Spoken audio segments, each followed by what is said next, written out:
Hello, everybody, and welcome back to Between Two Fans, the show where we cover largely cricket, rugby, and football, amongst others, covering the hottest stories of the week, the latest fixtures and results within the sporting world with a South African bias. Stevie, how are you this evening? Yeah, look, I mean, it's been a bit of a tough day for me. My cricket team lies in shambles down the road. My rugby team is busy being plundered. My football team lost this past weekend, and we're up against City this coming weekend. My Italian team got robbed of a victory against France. It's been a tough sporting week for me, to be honest. It's been a bit of a hectic one, actually. I actually didn't realize how bad it was until I started going through it. It's actually quite emotional. Yeah, there are quite a few commas there, bro. You could have ended that one at etc., you know? No, exactly. Well, I had a fantastic week, thanks for asking. Largely just I wasn't, though. I mean, but you tell us, dude. largely due to Klopp's kids, as everyone's calling them. Yeah. But we'll get into that in a little bit. First of all, if you're new around here, every week we are predicting 3 games, and we are tallying up whether Steve beats me or I beat Steve. So far, it's 2-2, Stevie. So this one's for Sot to go ahead. So the first game we predicted was Arsenal versus Newcastle's. Steve predicting 2-1, myself predicting 3-1. For clarity, we don't have to get the answer exactly right. Who is just rather closer to being right. That game ending 4-1 to Arsenal, continuing their pretty insane February. I saw it was the highest recorded XG ever. I think as far as XG dates go, back for a month of football for a particular football team in Europe's top 5 leagues. So pretty nuts from Arsenal's sake. We kind of thought that with having scored so many goals, they might dry up. Doesn't look like it anytime soon. So I've got into a 1-0. Unless it's in the Champions League. Yeah. True. Just holding it off for the Prem. Yeah, exactly. Everyone knows the Prem's the trophy everyone wants to win anyway. So, but second of all, we had India versus England in the 4th test. India winning by 5 wickets and claiming the series. Stevie, because we didn't at the time, we didn't know if they were batting or bowling first. So you said either 200-run victory or 6-wicket victory for India. Oh, that's close. I said a 170-run victory and a 7-wicket. There it is. 7 wickets. So you take that one. Okay, India is so 1-1. getting off to a bit of a rocky start, but getting there in the end. So that's a 1-1. And then lastly, we go to our prediction was for Scotland versus England. Stevie saying Scotland by 10. Myself saying Scotland by 4. So I believe this is your week, Stevie. Congratulations. That's a little close, though, because I think it was by 9. Yeah. So 1-1 wicket off, 1 point off. Hey, look at me, eh? I think we're closing in now. We're closing in. We're not as far as you. I mean, we're not quite at Steve's draw for the 200-run loss or whatever it was against New Zealand. I mean, did I not say a South African bias at the beginning of the show? No, correct. And just as well, we didn't predict France, Italy, because 0 chance either of us were going anywhere near a draw. Yes. Well, exactly. So, but that's it for the week. And so, Stevie, congratulations. A 3-2 Thank you. Yeah, I'll take it. I'll take a little lead there. And it's a nice way to go into, and speaking of, especially talking about that Italy game, we'll go to the Six Nations Rugby, shall we? And it is on another break, much to Dan's disgust. Sort of been a bit straight. Well, to be fair, I think the next 2 weekends do go weekend. So, you kind of get this little bit of a break. Yeah, and again, frustrating because I keep mentioning it and people must be getting bored of it. But if Scotland weren't rolled by the referee, we'd have such a cool Six Nations on right now because it would literally be going down to the final day. But so well. What a weekend! First of all, Ireland. I think showing why they're such a good side. 31 points down to versus Wales against 7. I thought Wales actually weren't bad for parts of those games, but that Ireland side is just relentless. And I don't think it was Ireland's best ever performance, but they're a side that just rocks up, go through the motions, go through the process, and they just wear down sides. This side's going to be a hell of a hard to beat in June, isn't it? Or July? Oh, it's I'm sad it's not a three match series just because I'm imagining a result of 1-1. I think Yeah. they're going to win the first one, but yeah, this island, it's the well-oiled machine. We've spoken about it umpteen times, and it just proved over and over again. It's common practice 20-point victories for them. Yeah. Could talk about the bomb squad. The fact that, Andy Farrell's now deploying a 60 split, brought on, I think, 4 players on at the 55-minute mark, and they all out tackled or out carried the players they actually replaced. Yeah, wild. I mean, it's quite funny now. The rest of the rugby worlds who were screaming and shouting when it's the Springboks who do it. It's Rassie Erasmus, a lot more polarizing character, but it works. And look at Ireland do it. And they aren't just a forward pack. To be fair, they have a hell of an intricate back line. But there was that amazing clip of them just going over and over again at the Welsh prop, who actually eventually could not keep up. I think it was for a touchdown try. But they're just unrelenting. Yeah, no, it's just their attacking beast, and I think a style that will be studied for a long time to come, just in terms of how you can set up a squad, a system, and that just produces results. And I think to dismiss them and say, oh, but where's their World Cup semi-final, for example, is a very simplistic way of looking at it. We do need to exist a little bit outside the World Cup, but we are world champions, so we will hold on to that. Scotland versus England, a messy first half where England started like a house on fire with a phenomenal little training ground move to score their first try, looked relentless. Scotland then literally benefiting from the bounce of the ball, running in a couple of tries against the run of play. But we saw DUHAN van der Merwe with his hat-trick once again, keeping England fans up at night and basically, just haunting the entire... South Africans so much. No, exactly. I mean, it's just his record in the Calcutta Cup is mental. But I just thought Scotland that second half, ironically, was a bit like the opposite of what we've seen so far. In the second half, they kind of showed what they had. Finn Russell was pulling the strings. A couple of nice big performances from the carry. So well. Yeah. Wow. He's just finally got the balance between when to go that 50-50 and also when to just play a bit of the territory and control a game. I mean, he's walking that number 10 jersey for the Lions next season. Yeah. He has to be. I mean, Crawley will be kind of probably a close second, but I mean, just leadership can either make or break someone, and it's clearly making him into just a better, more well-rounded. I think taking on that extra responsibility, I think sees him not only control the tempo of the match, but understand, I think, just what the greater team requires, and he's just much more accountable for the result at the end of the day. Yeah, just looking absolutely world class. Speaking of world class, a post that has got the world up in storm before we talk about Italy being robbed against France. Rugby 365 asking, is DUHAN van der Merwe the best wing in the world at the moment? This has obviously sparked a bigger debate about within the South Africans, where they are saying a lot of South African fans reckon he wouldn't make the Springboks squad, even if he were tomorrow to be able to swap his passport. Now, Dan, I want to hear what you have to say before I'm going to tell you if I think he makes that Springbok squad. I was going to say the exact same thing, so I guess I'll play it forward. I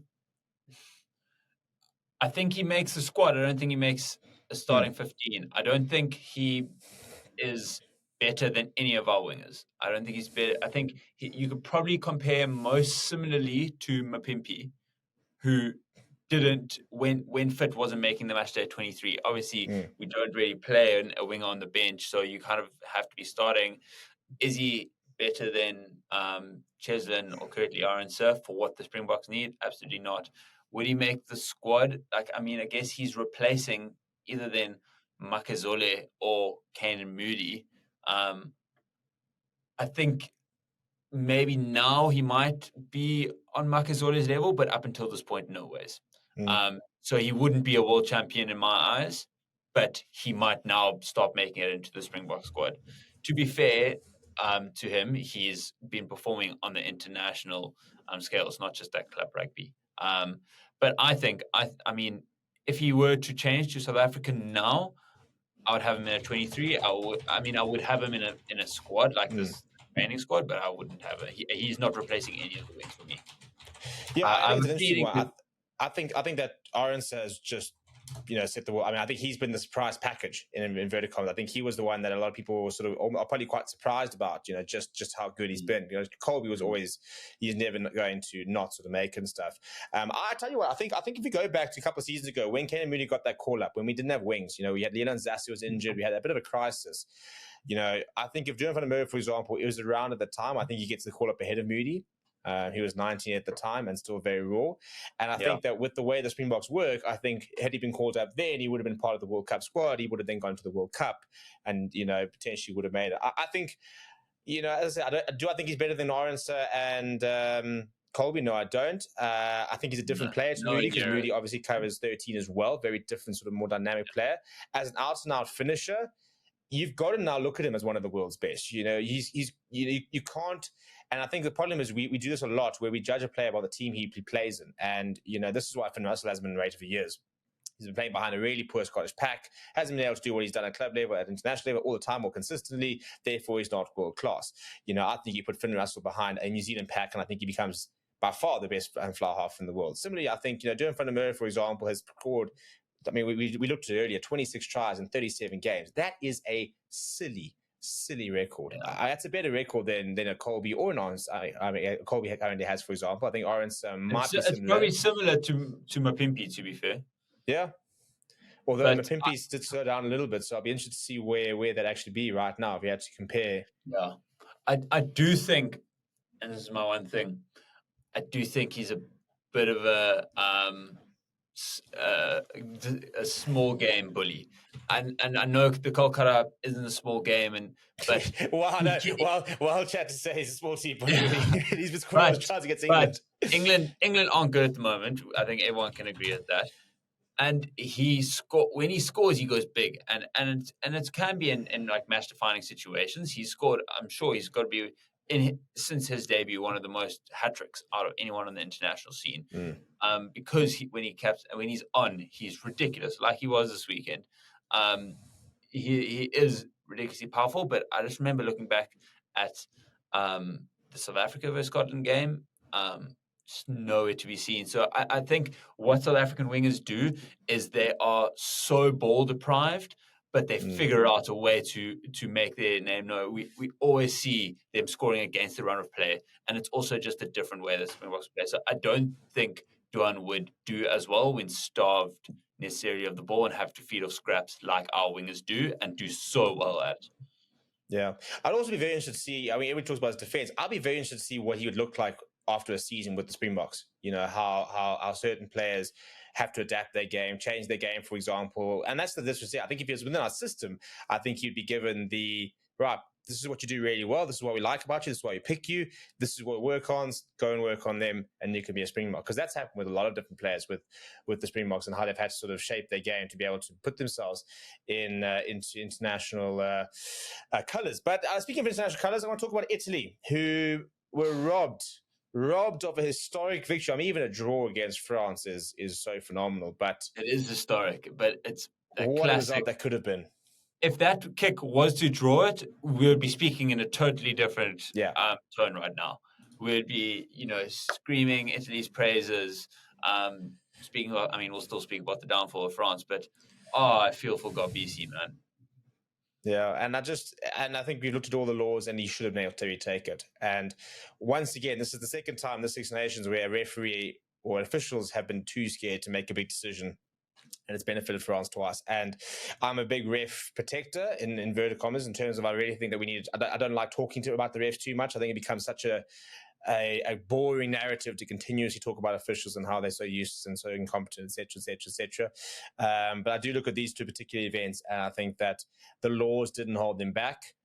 Maybe to a certain degree, the Scotland one, but I think that a braver official who's willing to make the calls, I think gets those calls right. And I think that especially given how he just kicked over the conversion from a similar, even worse, even more difficult position, I think if Garbisi resets, I think he nails that. I think Italy take the win. I'd agree.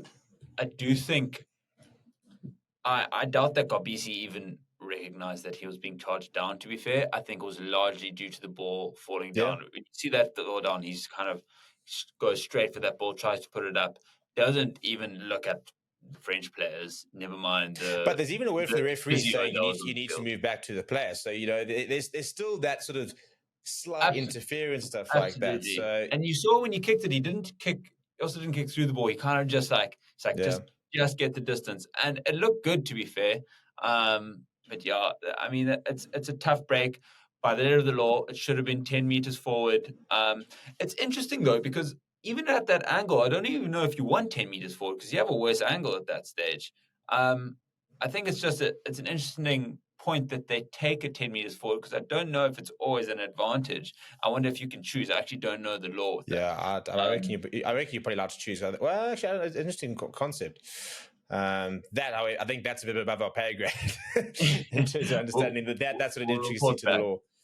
We'll report back. But yeah, I mean, we've been preaching about Italy to an extent. I mean, it's so funny. I was looking back at our predictions, and I predicted France to beat Ireland in game week 1 of the Six Nations. I mean, what a kind of crazy prediction to look back at now. But this French team just looks a real shell of their former selves, despite winning 2 from 3. But Italy, I'd love for this to be the beginning of maybe next Six Nations just not accepting one win or one result to make it a good Six Nations for them. Not just to be competitive. Yeah, start looking at fourth, start looking at third. Start looking at how can we put together a campaign and not just target one game, get a victory, and not get the wooden spoon every year. How do we start to genuinely compete? And look, the under-20s are once again having a very good campaign. So rugby is very much alive in Italy, and this is why. And I'll call people. I think it's lazy to sit there and say, "Oh, there's nothing special about this Italian generation." There is. It's a young team. It's been a young team. The younger generations coming through are looking good. Benetton all of a sudden are looking good in the international league. You cannot look at that rugby environment in Italy and say that there's not growth, and that's not an exciting project to look at, because it is. There are definitely good and positives there, but we can't stay on for too long. We need to talk about the Sharks. Speaking of a shell of their former selves, they currently sit bottom of the URC table, and I had a bit of a bitch on Twitter, and everybody's like, "Oh, you're sour grapes and wine," and yes, correct, I'm whining, because they have announced 4 new signings today, in the form of Andre Esterhuizen, Trevor Nyakane, Jordan Hendrickson, and Emmanuel Chituka. I want to break these two down to do different signings. I don't want to spend too much time on Andre Esterhuizen and Trevor Nyakane because we know they're good signings. We know that Trevor is world class. He can play both a tight head, loose head. They've had issues with Vincent Koch, who's been injured, for example. Kuniosa's had a bit of a spell on the side. I mean, their prop depth is mental when you think it's Oxenchair, Ntuka, Kuni Esterhuizen, Vincent Koch, and Trevor Nyakane. They probably have like 150 Springbok caps between their props. Yeah. No, literally, it's not even a joke. Every single one of those 5 I just listed are internationally capped by the Springboks, by the way. So that's 5 Springbok props, and they've just announced Honor Jacobs on like a 3-year contract. So I don't know what that kid's thinking. Andre Esterhuizen, this one makes me laugh because they signed 3 players to try and replace him, he himself being the 3rd player to try and replace him, whilst they let go of Marius Lowe, who went to the Lions, has been one of the former inside centers of the competition. Yeah, because this year he left, they went to Marius Lowe. Obviously, it wasn't enough there because the Lions managed to get him. They then signed Francois Venter, they signed Rowan Janssen van Rensburg, and now they signed Andre Esterhuizen again, just to continue trying to solve that inside center problem. I want to talk about Jordan Henderson and Emmanuel Chituka because I think these are risky moves for those 2 players. Now, Jordan Henderson, I can understand, although I do wonder if he's not been playing at the Lions because he signed this contract, and the Lions are sitting there saying, "Well, we're busy building a team. So if you've committed to next season, to next year, we actually think that we can cope with other people playing ahead of you that we can try and build around." I don't know if that's the case or not. Look, Nahamba has been genuinely outplaying him, so there is that sort of that argument as well. But I do think that had he not signed this contract, he'd be playing more rugby. I once again sit there looking at Jordan Henderson signing a contract. You've just seen Sia Masuku go down and sit on the bench and not play rugby for 6 months, basically.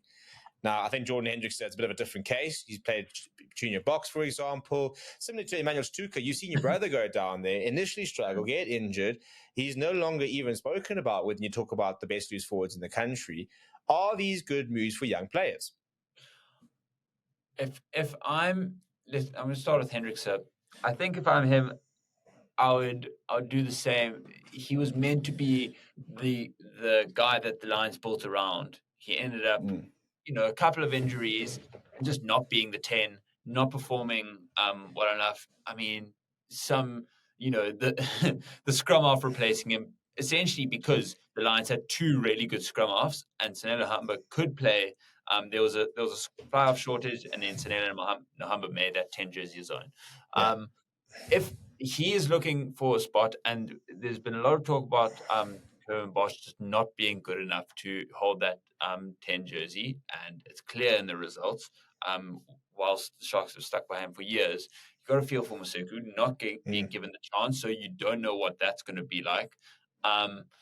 And if you're Hendrickse, you got to feel you go to a new environment. They clearly, that hasn't shown it in Maseku, but you think they're going to put a little bit of faith in you.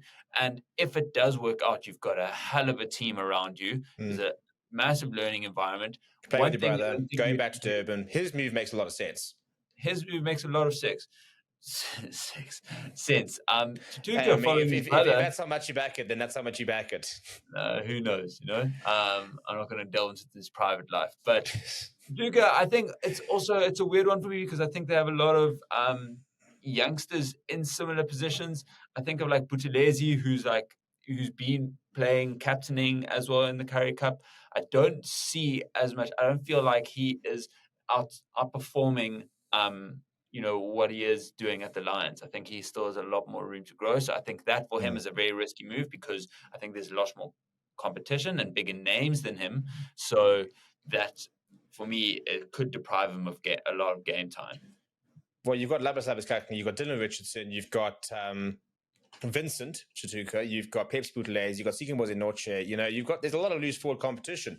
And I just look at Mpilo Gomede, who wasn't backed at all at the Sharks, and has got a flight on to Cape Town on Monday to join up with the Springboks in alignment camp after coming off the bench a few times and becoming now genuinely one of the best, most on-form Bulls players at the moment. So, it's an interesting one for me because so many players have had to leave the Sharks environment to become their best versions of themselves that I'd be nervous as a Sharks player to go there because how many success stories have we seen of young players going to the Sharks since the takeover the last 2 or 3 years and all of a sudden they're suddenly making Springboks, for example, whereas there's been so many more stories of players going there, not getting game time, making move away. Cardi Sardi for me would be part of the Springboks had he stayed at the Lions because he was getting that kind of recognition, goes to the Sharks, doesn't play at all, ends up now in France. And I think that's more or less his Springbok career over until he makes a move back here.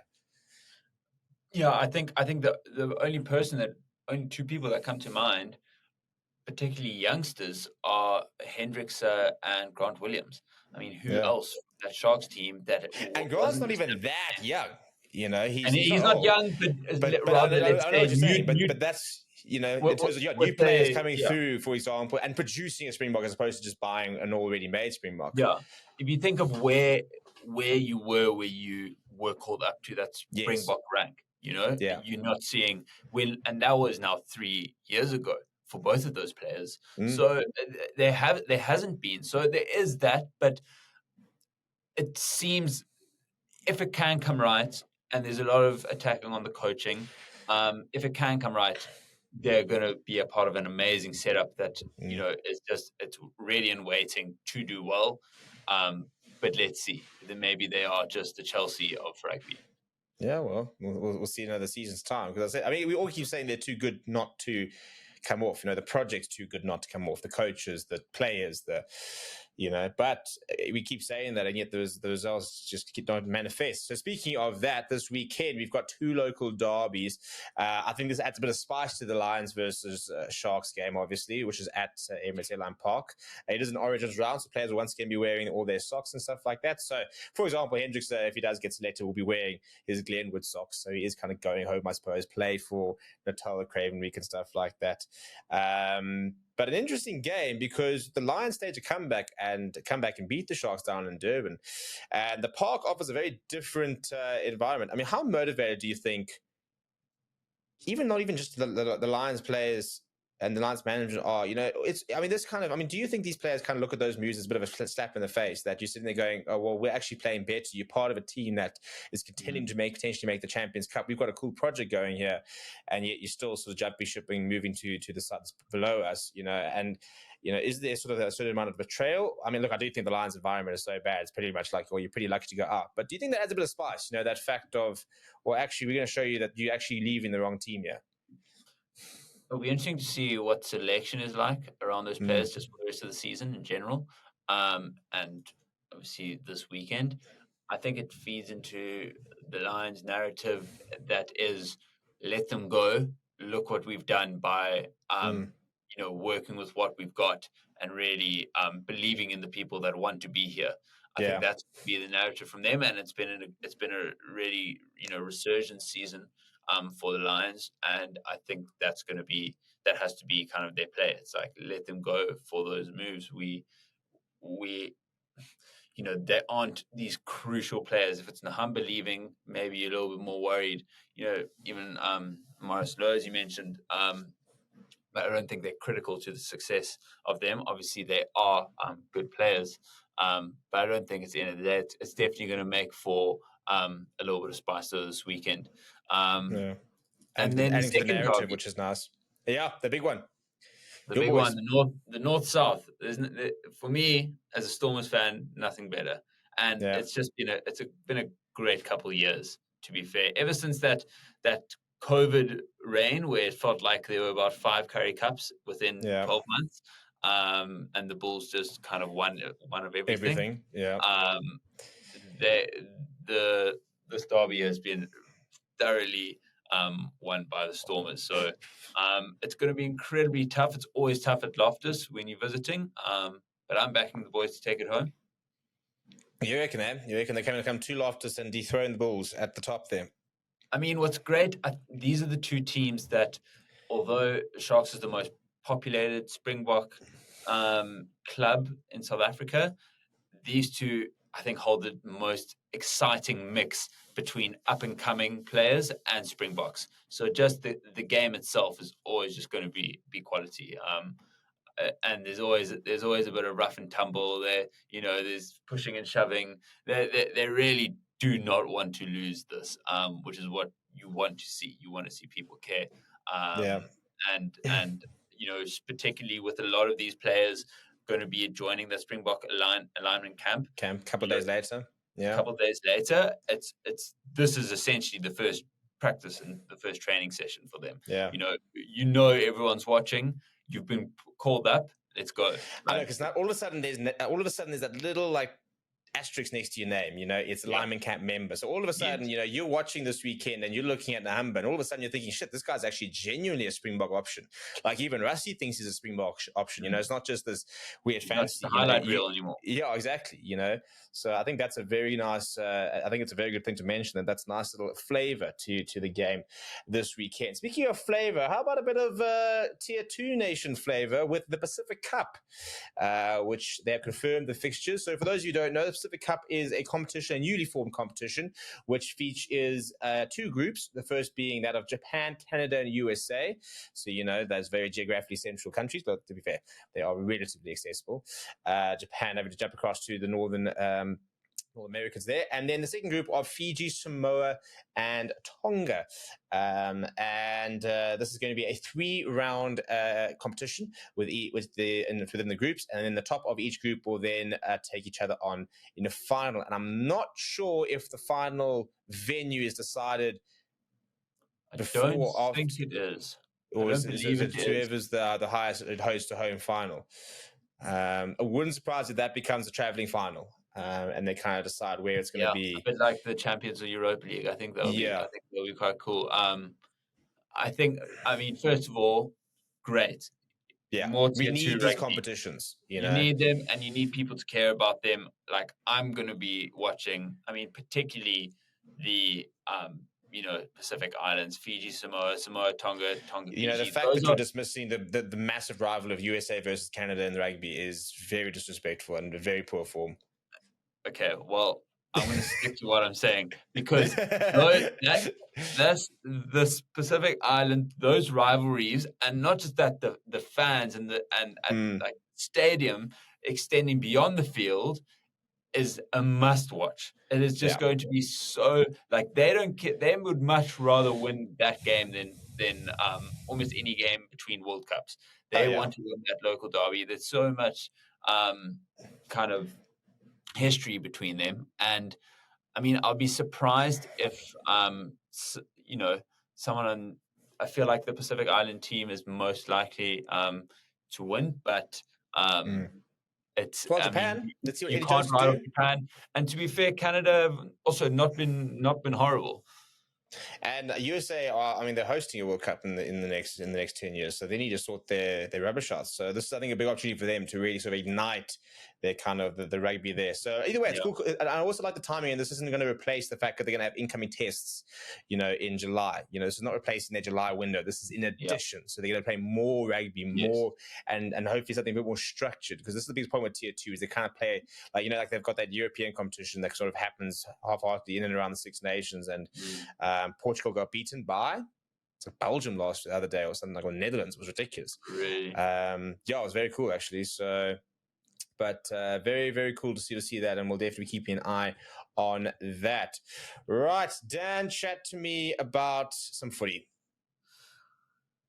Listen, your very own Gary Neville said it better than anyone. Klopp's kids beat the blue £1 billion bottle jobs.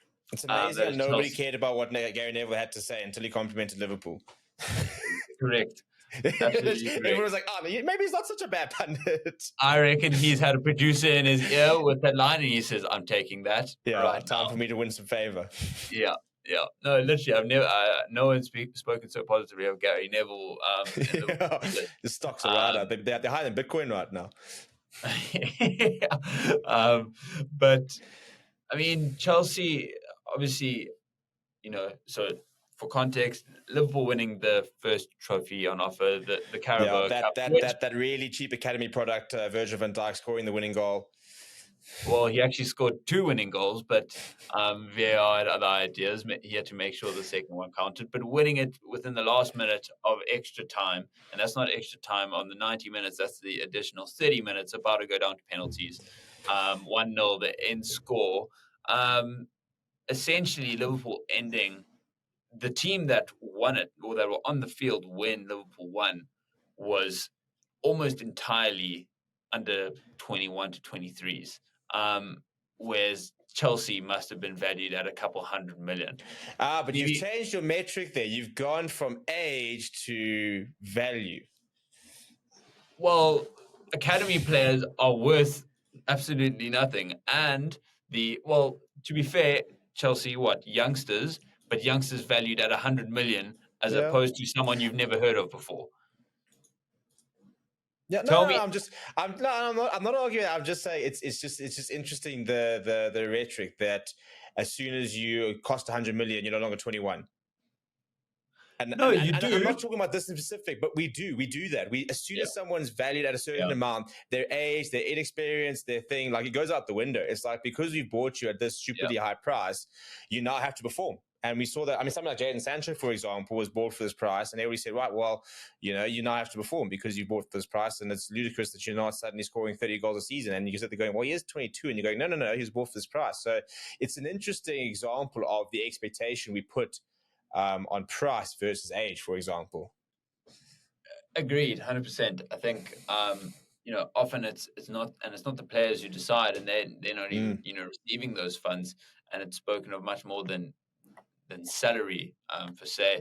But even more interestingly is that a lot of for example, Caicedo being the most expensive British transfer within the last season, if not ever, against the club that were trying to actually buy him in Liverpool. Yeah. But I mean, I know the Carabao Cup, I feel like it's been made out to be a little bit bigger than it is. Klopp saying, one of his best trophies ever. Like, I think it's maybe his most unlikely because of the end result. But, you can, and people will, say Carabao Cup's worth nothing. Everyone wants to win the Carabao Cup because it just gives you that momentum for the rest of the season. Obviously, everyone wants to win the Carabao Cup because it's an excuse if your season goes pear-shaped. It's like that. It's like that fail-safe. It's what United had. We had it last season. We were like, well, we won a trophy, so it's not been that bad of a season. We won a trophy, we got top 4. Not great, but we'll take it type thing. So it is that bit of a safety net where your season was not an absolute disaster because you have added silverware to your cabinet. Except, I think if Liverpool end the season with just that trophy, I think it'll be a massive colossal favor. Yeah, I think no, it'll I be a agree. massive failure. This should be, no one should speak of this Carabao Cup more than just saying one of the X amount of trophies that Yeah, the Liverpool won. double, the treble, the quadruple, apparently. Yeah, it's on. It's on. It's on. But except for, you see the difference in framing between this, whereas this for Chelsea and Pochettino more Would have been specifically would have huge. brought him a massive amount of favor with the fans and the board itself. The owner Todd Bowley, it would have guaranteed him another year in the job. Yeah, Because because now, it would have said it's not where we want to be, but you know what? There's progress. You know, that's just this is the start. You yeah, know, whereas this is the end of the club era. So it's very interesting how it's contrasting. The same game is so contrasting for two different clubs. absolutely. And I do think Chelsea went, they didn't smell enough blood. They were so close to winning it in regular time and probably should have. And I feel like when there were that many Liverpool youngsters on the pitch, they should have smelled blood and actually got it done in extra time because the Liverpool players who are on the field, the likes of Harvey Elliott, Luis Diaz, Endo, they had no legs, absolutely no legs. They were finished. And I think it is gonna cost Liverpool in the league and games to come because we have so many injuries. And at least there's no more rounds. The competition's done now, but I do see us. I think we're playing in the FA Cup tomorrow. And I wouldn't be surprised if we kind of aren't too worried about what happens in that competition. I think we're playing tonight, actually, now that you mention that. You might be right. In case anybody wants to know how much of a diehard Manchester United fan I am right now, we actually might be playing right now. Who knows? But yeah, I think it's a small win for Liverpool and a massive loss for Chelsea. I think that's a good way. I think that's a good way of putting it. Although I must admit, having been at the pub, you wouldn't think it was a small win from Liverpool. I had people like taking their shirts off. The champagne was being popped. I had people like almost boxed with each other, like because the Liverpool fans were getting a bit over hectic. But I mean, a trophy's a trophy. You're gonna celebrate and you're gonna go Correct. over the top. It doesn't happen all the time. So you gotta enjoy them. So the initial reaction, but rather than the greater scheme of things. But By the way, you're also playing tonight. yes, we're playing Southampton. I haven't seen the line. I'm not sure if the lineups are out. Should be out in a But few minutes. we'll be speaking about that. But Stevie, let's get into some cricket that happened this weekend. We had England versus India, as we touched on earlier. India closing out a series win. India, most notably, have not lost a series since 2012, which was actually lost to England. And since 2013, have only lost 3 Test matches. So we're talking about the most difficult thing to do in cricket, right? To beat India in India. And England had an opportunity. They were just over or just under 50 runs ahead at the innings break. Looking and which was surprising initially, and then go on to collapse for 145 in the second innings, allowing India to get it done despite early kind of shakiness. I think it's the batters that have really let them down. I've actually been quite impressed by England's bowlers, particularly Bashir and Hartley. I think they've really stepped up to the international scene. What are your thoughts? And obviously, we saw a bit of a change in the Bazball approach, a bit of I think this a run rate is that's where lower start. than three. And you sent me the question, and that was, are we saving Test cricket? Because we called for Joe Root to move away from the Bazball approach and go and play. And what kills me now is how everyone is saying, but he implemented the Bazball like philosophy of, trying to be positive and, back. And I was like, no. This was just a proper classic Test knock of 122 of 274 balls, a strike rate of 44. He was at the crease for 360 minutes. So he was there for hours and hours and hours. And that's Test cricket. That's how you get 153 runs. Ollie Robertson with 58 of 96, a strike rate of 60. Ben Foakes, 47 of 126, a strike rate of 37. They went out and they scored a Test innings. And it's the best they've batted all or tour for me in terms of being able to play the situation, get through tricky periods and survive. I think at the end of the day, Ollie Pope has been immense for them, and him getting a pair doesn't help. And I think Ben Duckett not coming off, I think, was also a big factor for them. But we all thought that Joe Root was going to be too good not to come off, and he really did. I think Ben Stokes, I think he'll be very frustrated at the game he had. But I also think it spoke to the first of all. I mean, Jaswell continues to step up his stocks. So good, him and Shipman Gill, to be fair, because this has been a new position. Gill's been under the microscope. He's been a little bit a little bit child prodigy, but not really scoring runs away from home. Are you actually the player we all thought you were? Yeah, and the maturity of that knock to take it home. Yes. 52 of 124, and those last 10 runs probably came off 10 of like 3 balls. So you're looking at a strike rate of probably around 30 there otherwise, and just really dug deep. And they were shaky. They still needed about 90 runs, and they were 5 down. And it gets to that sort of stage of the pitch, and anything can happen. So he had to be mature.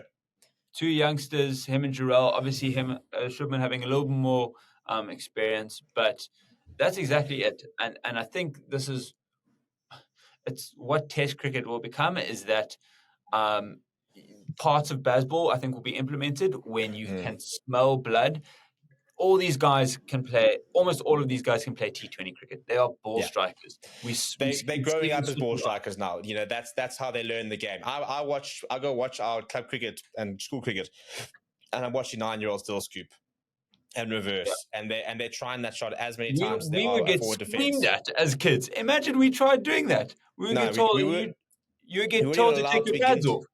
We used to have to do fitness if you didn't play, first 10 runs in the V. You weren't allowed to pull, cut, anything. It was punch, block, and if you had the ability to on drive, then you could attempt an on drive. But even that was like nothing in the air. Yeah, nothing in the air, and you don't take you don't look for boundaries until you're 10 to 15, 20 runs. That was how we grew up, and we didn't grow up that long ago. We're not that old. Oh, hey! Well, you're a year older last week. You're a year close to me now. But you're right. That's the thing. We've all got the ball strikers, but the future of Test cricket will be the players who can find a way to make that technique and make that approach fit in a 5-day format, where some players are willing to go the distance and willing to do the graft despite having the ability to play. And that's why everybody always said David was so good, because he could do both. Yeah, exactly. And Faf, I do think there's certain English players that I do think, like Duckett and Crawley, to be honest, I think they should lean more on the baseball side, because I think that suits their game better. Yeah. Whereas Pope, Stokes, Root, they can knuckle down. They are like traditional. They can fit the traditional Test cricket mold. And it's, they don't need to just be scoring runs to get away with being a Test cricketer. Quick runs rather. They can survive long, and they can leave the ball. So I think when England do find that mix, I think they are a strong team, but I think too often it can go wrong with the current approach if they're all just going hell for leather. But we'll go into the last Test match. India having won the series, but I think England will still. There's a lot to play for. It's in terms of what momentum they can take out of it. To be able to get 2 wins in India is, we just mentioned, it is still big. 3 victories in the last 10 years. So 2 in a series is massive. The fact that they won the first one was big in itself. And they weren't far off doing something similar. It wasn't a blowout win for India. And I think, finishing with that type of high will be very solid for them. But Stevie, one of the GOATs, and by GOATs I'm more referring to his character and style of playing, is retiring. Neil Wagner, the South African converted New Zealander, that Once a beautiful Wagner, left now a arm. Wagner. What's that? Once a Wagner, now a Wagner. Yeah, once a Wagner, now a Wagner. Exactly. But a sad day. One of the most liked, I think, cricketers around. Yeah, and again, it was interesting that sort of he retired and we had this whole DUHAN van der Merwe debate, and he being South African born, obviously has that South African connection as well, and kind of also, the conversation once again arises about would he have made it in South Africa, for example, did we miss him and stuff like that, and I almost sometimes get frustrated at the fact that we can't just celebrate a player that grew up in South Africa going and doing well, like Devon Conway. I do not for a second ever look at Devon Conway and think, we didn't we didn't deserve him, for example, or whatever. Same as Neil Wagner. He had an opportunity. He looked around where he was playing. I mean, he was at the Titans at a horrendously tough time when you got the Morne Walkles, some Dale Staines was down there. You had so many phenomenal players there, and made a decision to go over. And I actually love it when players are brave enough to make that big call to pick up and leave and go and try something, and it pays off. So I personally have no issue with it. I think it's such a small world these days. But he's just amassed out of nowhere an incredibly good Test career. When you think 260 wickets, average of 27.57, for example, strike rate of 52.7. Often the enforcer, for example. I always remember that series that he had in Australia, where he was just giving them absolute hell, coming around the wicket to the left-handers. Just it was Warner and Matthew Wade just getting pelted in the show. And it was weird how he could be the enforcer despite not being that fast. He wasn't Mitchell Stark, like stupidly 155 cannons. No, he was just an uncomfortable bowler to face. Yeah, always just quite a sharp bounce for someone that's not that tall, and just kind of, I guess, maybe hides the ball that he's going to bowl very well as well, because I think he can get it to really swing, but he can also hit the deck very hard. I think, really such a beast. I had my friend Ricky mention, he says, we were, I guess, being like, oh, what a legend, he's retiring. And he's like, why didn't we have this when, we should have this reaction when, Dennis de Bruin is retiring. We don't care when the South Africans retire. Yeah, that was true, actually. Because I see Steve played his last game last week. Yeah, kind of, real old goats of the track. But Stevie, let's finish up with the predictions for this upcoming game week. We're going to start. We've got the Manchester Derby. Oh God.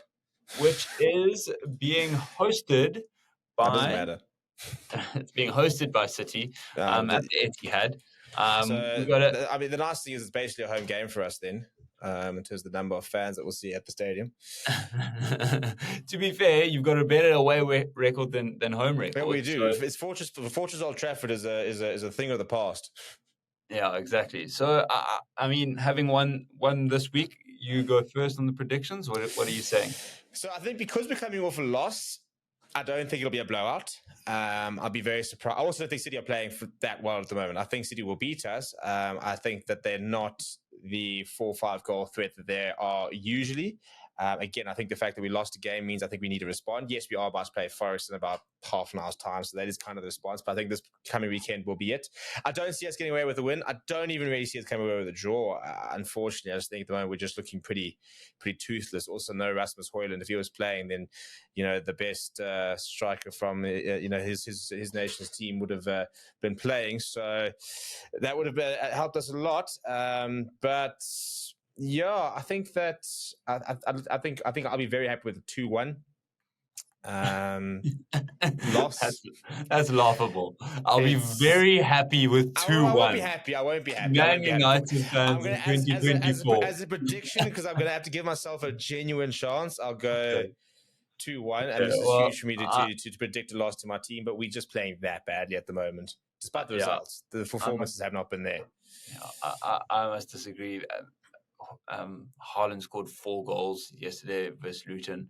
I think he's coming into this ridiculous. But who was the youngest to score 6 Premier League goals in 6 consecutive Premier League goals? Not Haaland, Rasmus Højlund. Yes, but he's not playing for you. So I think it's going to be 3-0. I'm going to have to go to the Cheds. I think it's going to be 3-0. I think they're going to I think they're going to beat you very. Got natural wonder Weekend. goal. As much, I'm going to be a massive United fan this weekend. By the way, massive United fan. No, we know. But the integrity of my vote cannot be compromised. Unfortunately. Well, we've been given a 10% chance on Google of a win and a 14% chance of a draw. So. Yeah, there's that.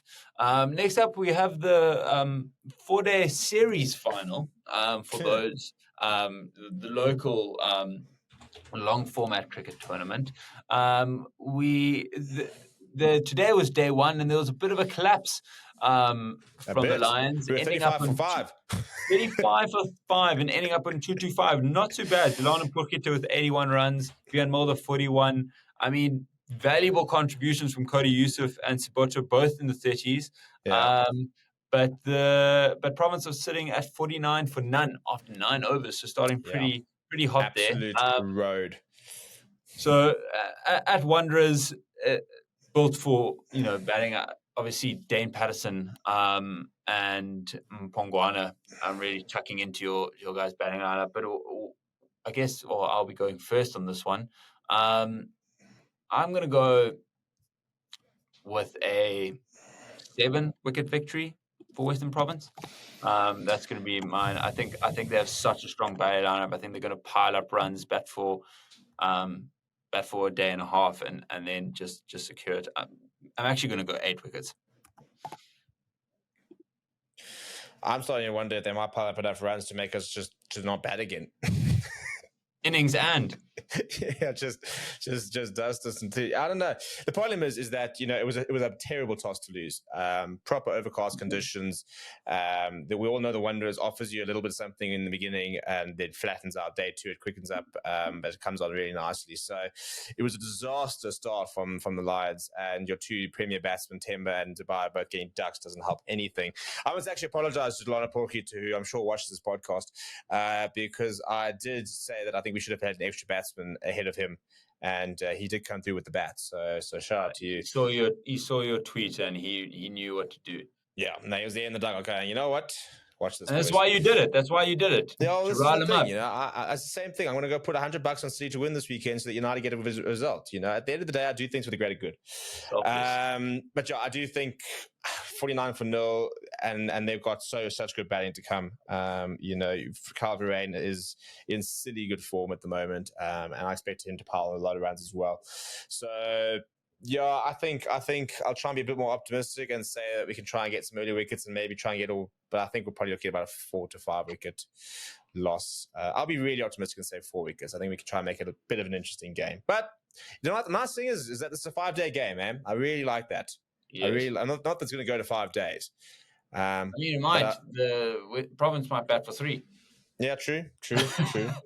But I like the fact that it's a 5-day game to ensure that we are going to get a result. Well, in theory, we're going to get a result. Absolutely. There are far too many draws in the 4-day series. But then last fixture and prediction of the week, Stevie, we have Bulls versus Stormers. And you will be kicking us off in this one, being hosted at Loftus. Hard to know without lineups. But yeah, it is. It's also hard to know form because we're playing so sporadically at the moment. We're playing it's like our 4th game of the year. This is my issue with the Six Nations breaking up. Just give us a window of the beauty of the Six Nations, and then take us back to the URC. It's interesting to see how the global calendar might influence things. So it's difficult because I think the Bulls looked better against the Lions than they did previously. The Stormers, a very young Stormers side, obviously beat the Sharks, but these days, how much can you really read into beating the Sharks? So I think Bulls at home. Also, by the way, as of I think COP was 4 or something, 6,000 tickets remain unsold. Wow. So it is going to be a full house at Loftus. And for that reason, I'm going to back a Bulls by 5 victory. Bulls by 5. I'm far too biased to predict Bulls to win. And because I think the Stormers are better and I think they have a little bit of that mental edge on them. I think Jake White's always a bit sour grapes around the time when the North-South derby comes around. Surely Jake has to beat Dobson eventually. At some point, you'd think, and I don't think that's this weekend. Because I'm going to go for I'm going to go for a Stormers win by 2. So I think very close, probably coming down to penalties, who's kicking their penalties and their conversion as well. I think it's going to be high scoring. I think both in the 30s, but it's going to be proper club rugby. And as we spoke about earlier, lots of Springbok alignment camp members in both teams who this is essentially their first test. Who's going to get that man of the match. And I hope the man of the match is sealed by someone who's in that alignment cap, because then you just know everyone's speaking about them going into it. I hope it's someone who was like controversially left out in like both games. Ambrose Papier. Ambrose Papier dusting for the Bulls, and like Dion Fourie. like Marius Lowe in the Stormers game, just like bulldozing over Damien Williams several times to go, oh, it's fine, don't stress, don't back me, it's fine. Yeah, well, we'll know. Everyone who's interested in anything South African rugby is going to be kind of watching that game, as well as like the management team. But Stevie, that brings us to an end. Thank you so much. A lot of sport, as usual. A lot to talk about. But that is episode 6 wrapped up. Got an FA Cup tonight. More rugby, more football, more cricket ongoing for the next 5 days. So we are blessed with some sport to talk about. Yeah, and in terms of other sports, we've got it's not too long before the goal season starts getting fixtures, so I'm sure we'll be able to bring in some additional sport in there. It's an Olympic year as well, so lots of very cool different sports we're going to get stuck into. So whilst these are the 3 main sports, we will be dipping our toes into other sports as well. So very keen to get involved in some of that and chat about that. So for example, if you're a running fan, which we have discussed before, a South African woman set the second fastest marathon time ever by a South African woman about a week ago. So adding her name to the mix to potentially go to the Olympics. So that's that sort of marathon group is actually really heating up if you're a running fan. So it should be quite interesting to see which of the South African women actually go to the Olympics. So some cool vibes sort of happening in the next few weeks next few months. Our Olympic team does start to get confirmed. Yeah, I saw some strong times recently. Akani Simbili, I think, broke the 300-meter record last week. But it's the year where we pretend to know a lot about sports that we don't watch very often, and that's exactly how we do it here on Between Two Fans. So stick along, and so you can pretend to know about all these things just like us. Safety numbers. Absolutely. If we all speak the same, the people will believe us. Yeah, correct. Thank you, Stevie. Appreciate it. Good luck for tonight, I think, for both of our teams in the FA Cup. And next week, I hope you're not coming with so many L's. Yeah, just one dub. That's all I want. Just one dub. A Lions dub. United dub.